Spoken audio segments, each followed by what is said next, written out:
Governor Polis, thank you for your time. Pleasure to be with you, Kyle. Let's talk about the pedestrian bridge. Let's do it. Has the project changed? So here's what we're launching today.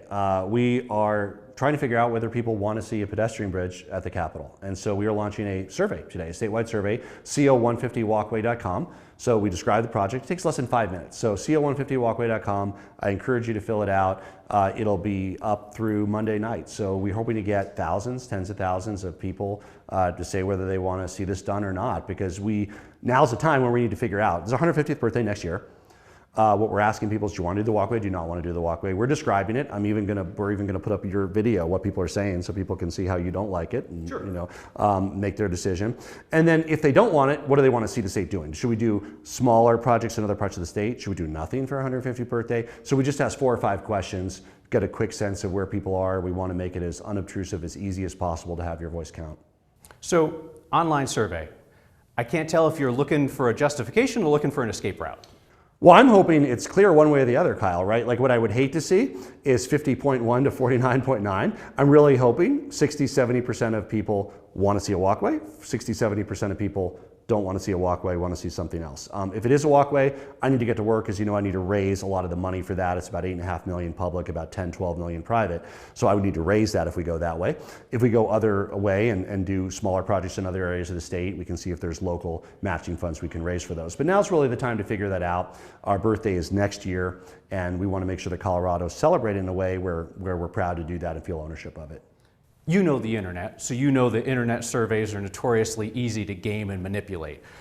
Are you guys going to have these results publicly available? Is this going to be binding, or are you just looking for feedback? Yeah, so first of all, we used a lot of techniques to make it hard to game. Yeah, sure, somebody can vote once from their phone and once from their PC. If you're really passionate enough to vote twice, go for it. But no, you can't just stand there voting multiple times on your device. It won't let you do that. We ask your zip code. We want to know where people are in Colorado. We're going to release the results as soon as we have them. So whatever they are, it closes Monday at midnight. Tuesday or Wednesday, we should know where people are at. And I think how many people vote is important. If only 500 people have an opinion, it doesn't help us as much as if 5,000 or 10,000 have an opinion. So I'm hoping that, again, we get big buy-in, and that there's been a lot of passion about this project. You're passionate on one side, there's people that are passionate about it. What does that mean? Sometimes you hear the loudest voices. What do people actually want to see? Because this is our state's 150th, right? And it's about our state capitol. That's our people's building. What should we do there? Let's get some directions from the people of our state. Is this what you should have done months ago before you announced that you were going forward with the bridge? Well, we couldn't, because there was no bridge for people to vote on, right? So, it has to be in sequence. People would have not known what we were talking about had we done this 3 months ago, because there was no visuals, there was no project. So thanks to that, which is all very recent, this is all, about a month or two. People have been out there, people have been talking about it. It's great. You go down to a corner bar, people saying they love it, people saying they hate it. It's great. People are feeling ownership and passion about this. So what does that all mean, and how do we kind of decipher that into whether we do this or not? So as it currently stands, all 6 members of the Capital Development Committee are a no. That's the next step in the approval process. If all 6 of them, 4 Democrats, 2 Republicans, are all a no, will you still push forward with the project? Well, I think what we want to get a sense of is, do the people of Colorado want this project? I'm sure elected officials want to know that as well, state representatives, state senators. If it's clear that people want to do something else, we should do something else. If people want to see a walkway in the people's building, then we should work with legislators to figure out how to get that done. Let's talk about the price. Your office pitched this publicly as an $18 to $20 million project, but they knew that that was not true, and we had to use open records to get your internal document showing that you were proposing the project as a $28.5 million project, and that $28.5 million includes core components of what was pitched to the public, things like the art, the insurance, the permits, the general contractor fee, things that couldn't be stripped out and still do the project. Why did we have to go and get an open records request to find out how much it actually cost? Well, I disagree with some of your reporting in that area. So the state piece, the only state piece that we're looking at, is 8.5 if this moves forward. And we say that, and that's clear in the survey too, so people know that. I would have to raise the rest. And no, I don't need to get to 28. We'd probably need to raise about 12 to get to 20. Now that's for the sesquicentennial. There are another $8 or $10 million worth of projects there, and those would not be done for next year. That would fall to the next governor, to future legislators. It could be 3 years, 5 years. That's for kind of a master plan, and many of those will need to happen anyway, even without a walkway. Some might be unique to the walkway. So the piece that we need to achieve, if the people want to move forward with this, It's not going to be more than 8.5 public.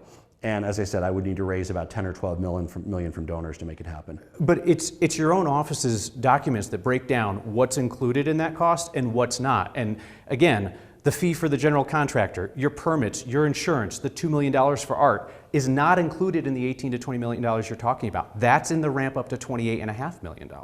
Well, again, the public piece, the taxpayer piece, the funding, the state funding piece is 8.5. Any additional funds would need to be raised for this. And the only piece that would be deployed in time for the 150th would be the, let's call it 18 to 20. If there's an additional 8 or 10, and there are, that would be for the future if they want to do it in future years, and not a necessity to move forward with the basic essence of what this project would be. And we'll put the documents online so that people can see them. Sure. I don't know how you get around paying the contractor their fee and doing insurance and permits, but people can look at that. Yeah, this is the cost. I mean, the only public funds that have ever been sought or talked about for this are 8.5 million. So we've never said we need 14 million or 15 million. Theoretically, even if people want to fund, even if people say through the survey they want to do this project, if the donors don't step up, it can't happen because it's not funded through public capital alone. So there's still that risk in the time I would need to spend doing it. If the people say we want a walkway at the Capitol overwhelmingly, there are still barriers to it happening, including making sure that there is the philanthropic support to actually fund the project.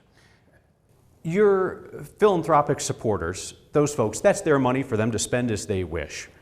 Colorado is facing a situation where families could lose health care, families and kids could lose food benefits. Do you think your donors would be willing to pay for health care and food for those families and kids if you asked them to spend the money on that instead of your bridge? You know, donors across Colorado spend hundreds of millions of dollars to support the social safety net. Philanthropies that are associated with that, nonprofits, whether it's housing and homelessness nonprofits here in Denver, whether it's healthcare services across the state. And yes, with the cutbacks in the federal funding, and you know the state doesn't have the available funds to fill those, that could be about 500 million or more. We hope that philanthropy steps up to do that. And that's why, again, in this context, one of the questions we ask is, do we want to do nothing to celebrate our birthday? That's fine, that could be the case. Or do we want to be able to celebrate our 150th birthday and our nation's 250th birthday? There's a lot between nothing and a $28.5 million bridge, right? That's a huge container. Absolutely. It could be 3, 4 million, 5 million. I mean, we're not going to, you know, again, I think we're going to get clear marching orders from this. We're not having some complex voting. We wanted to keep it simple. But fundamentally, do you want this walkway or not? If you do want the walkway, do you want to see the current proposal or do you want to see it scaled back? And maybe that's the 18 million we're talking about, or 15 million. If you don't want to see the walkway, do you want to see nothing, or do you want to see smaller projects in other parts of the state? Because this is a statewide anniversary. It's not Denver's. Yeah. The reason and there will be projects around the state. There are other projects around the state that are being funded by philanthropic dollars, correct? So again, there's temporary and there's permanent, right? So there are, through our sesquicentennial commission, the 150-250 commission, we are helping to coordinate as a state, slightly support, but it's mostly local and philanthropic funds, the parades, drone shows, those sorts of things. But the question is, do we want to have any permanent piece to tell the story of Colorado's 150th birthday? If so, where do we want to do that? We're going to have some elements of this at the state fair next year. We separately launched a process around how we can tell that Colorado and American story at the state fair.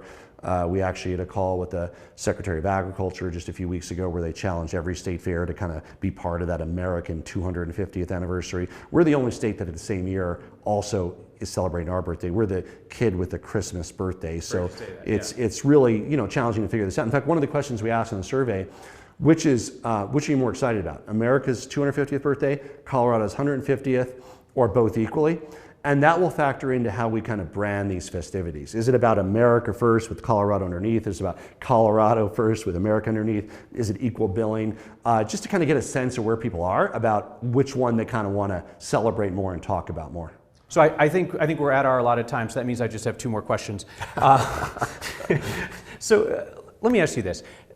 The fact that you guys are trying to get this project done so quickly, when it's not clear if there's public support for it, does this suggest that, I mean, it's only human nature to worry about how you're going to be remembered when you're out of your current role. Is part of this a concern about how your governorship is going to be remembered and you want to put your stamp on something? Absolutely not. It's another area I kind of differ with your reporting. My legacy, free preschool and kindergarten, our state's commitment to making progress towards 100% renewable energy will be 80. It's the things I ran on, right? So these are the things that I ran on and got done. I'm very excited about our housing reforms. That's not something that changes housing prices tomorrow, but it means Colorado will be more affordable and more livable in 5 years and 10 years. I'm excited about that. So preschool and kindergarten, 100% renewable energy, the work we're doing to make living in Colorado more affordable and sustainable, that is the kind of legacy that I hope to be remembered by, and I ain't done yet. I still have a year and a half left and a lot more work to do. So you disagree when I describe it as a legacy project? No, it's not something again, I'm happy to do it or not do it. If the people want to do it, I have to raise a lot of money for it, I'll do it. If we want to do something else, I happen to be in this seat during Colorado's 150th birthday. President Trump happens to be the president of our country during our 250th birthday. Whether you like President Trump, whether you like me, doesn't matter. We are the, if you will, happen to be the person in the seat when there's a big birthday. And we want to make it a special birthday to the extent we can, so the American people and the people of Colorado can feel proud on 150 years and on 250 years. All right, we'll take a look at the poll. Thanks for your time. Thank you. Appreciate it very much. Take care. Yep.